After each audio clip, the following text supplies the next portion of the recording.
এসে দেখছি অটো নাই। অটো অপেক্ষা করতে করতে আমরা লেটও হয়ে যাচ্ছে, আমার বন্ধুরা ট্রেনে চেপেও পড়েছে। তারপরে আমরা অটোর অপেক্ষা করতে করতে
तो मेरा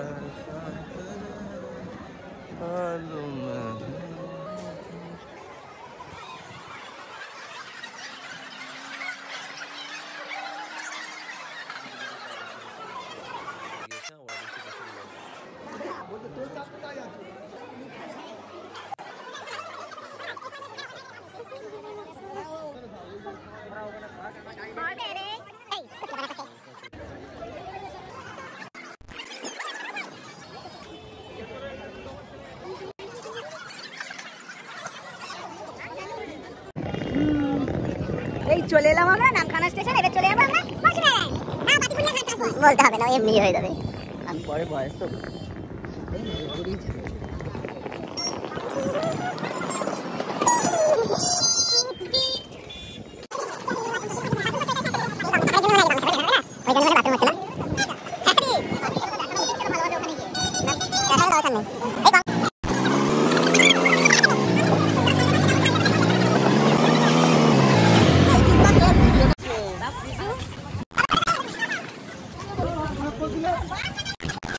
তো হ্যাঁ গাইস, আমরা পৌঁছে গেছি পাতিমনিয়া ঘাট। আর দেখতে পাচ্ছ আমরা নৌকার মধ্যে চেপে পড়েছি। আর নৌকাতে আমরা কতগুলো ফটো তুলে ফেলেছি, স্লো মোশন ভিডিও বানিয়ে ফেলেছি। ওগুলো ইনস্টাগ্রামে আপলোড হয়েও গেছে অলরেডি। আর দেখতে পাচ্ছি আর প্রচণ্ড হাওয়া ছিল আর খুব সুন্দর লাগছিল। অসাধারণ মনে হচ্ছে আমরা সুন্দরবনে চলে এসেছি, এরকম একটা ফিল হচ্ছিল। আর এদিক থেকে নদীটা খুব বড় ছিল। তারপর আমরা নৌকা থেকে নেমে আমরা অটো করলাম। অটো করে এই দিকে আমরা টেন্টের মধ্যে পৌঁছেও গেছি।